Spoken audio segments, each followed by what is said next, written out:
أعوذ بالله السميع العليم من الشيطان الرجيم بسم الله الرحمن الرحيم والصلاة والسلام على رسول الله اللهم صل على Muhammad wa ala ali Muhammad wa sallim.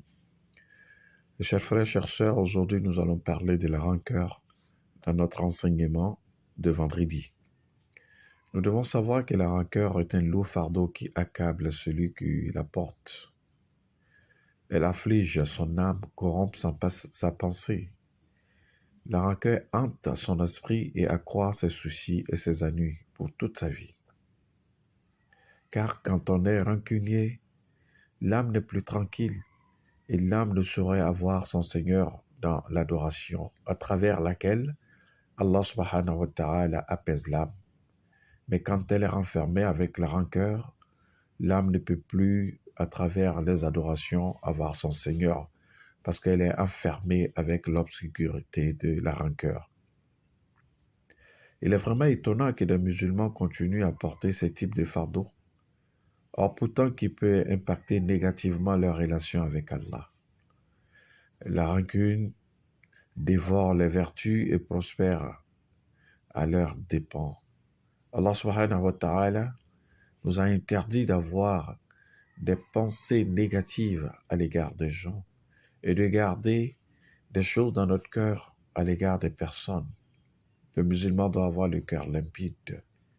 Si nous observons la rancœur, nous constatons qu'elle est formée d'une très forte haine et d'un désir voilé de vengeance.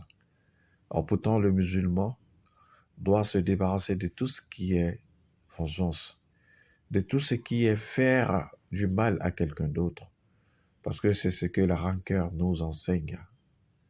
Allah, exalté soit-il, a fait l'éloge de croyants dans le paradis dont l'âme et le cœur sont purs de toute rancune et qui ne prouvent de la rancœur envers aucune personne.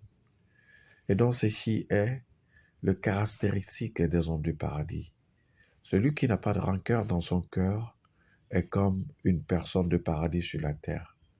L'âme de l'homme peut parfois faiblir et détester ou haïr. Cela est possible. Mais cette haine ne doit jamais s'installer dans son cœur. Le cœur du croyant doit être pur de tout cela et ne doit jamais devenir un endroit où la rancœur, la méchanceté, la cupidité puissent s'installer. Parce que le cœur du croyant doit être un cœur pur et limpide. Cette haine-là doit être passagère.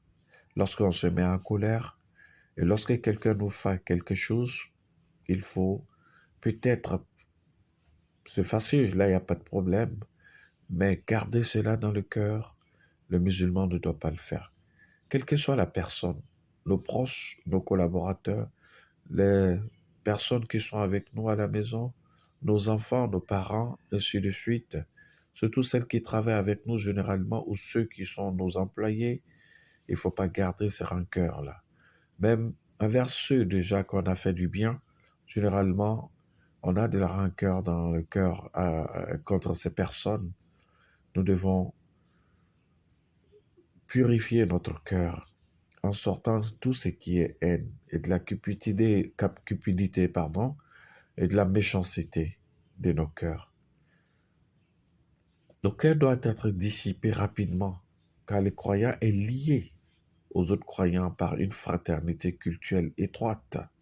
Comme le dit le messager sallallahu alayhi wa sallam, Al-mu'minu akhul mu'min.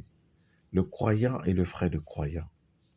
Le croyant également doit être plein d'affection et de compassion envers ses frères croyants et même les autres. Rappelez-nous l'histoire du maître rancunier et son élève agonisant, et qui, lorsque le disciple était agonisant, qui voulait mourir, et ce disciple qui a passé tout le temps avec son maître, qui lui a appris beaucoup de choses, et donc qui lui donnait l'honneur par moment quand il se trouvait parmi les personnes. Et ce disciple qui a vécu chez lui pendant toute sa vie, depuis qu'il est petit jusqu'à ce qu'il devienne grand, et qu'il était même supposé à le remplacer un jour sur le maître décédé. Mais Allah, dans sa grandeur dans son plan de vie que personne ne peut savoir sauf lui seul, a fait que le disciple a été atteint d'une maladie et qu'il devait mourir. C'est lorsqu'il était sur le lit de la mort, très agonisant, il a demandé un service à son maître en lui disant, « Maître, je te demande quelque chose. Tu m'as jamais refusé parce que tu es mon maître. Pendant tout ce temps que je fais chez toi, tu as été bien. Mais je te demande un service avant de mourir. » Et le maître a dit à son disciple qu'il n'y a aucun problème de lui rendre service parce qu'il a été loyal aussi avec lui. Dans ce contexte, le disciple dit au maître, « Lorsque je vais mourir, il ne faut pas prier sur mon corps en tant qu'imam. Quand bien même que c'est toi qui le fais pour tout le monde, depuis que je suis ici, c'est toi qui le fais pour toute personne qui décède ici en tant que musulman. Mais pour moi, je te demande de ne pas le faire. » Le maître stupéfait, étonné, demande à son disciple, « Mais pourquoi donc ?» Et le disciple lui a dit, « Pendant tout ce temps que j'étais chez toi, tu as été bon, tu as fait beaucoup de choses, mais tu as de la rancœur dans ton cœur envers les gens.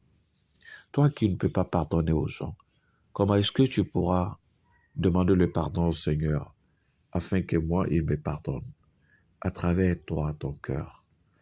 Et le maître a été pris des remords et il a juré pendant tout le reste de sa vie et qu'il sera quelqu'un non rancunier. Telle est l'histoire qui doit nous interpeller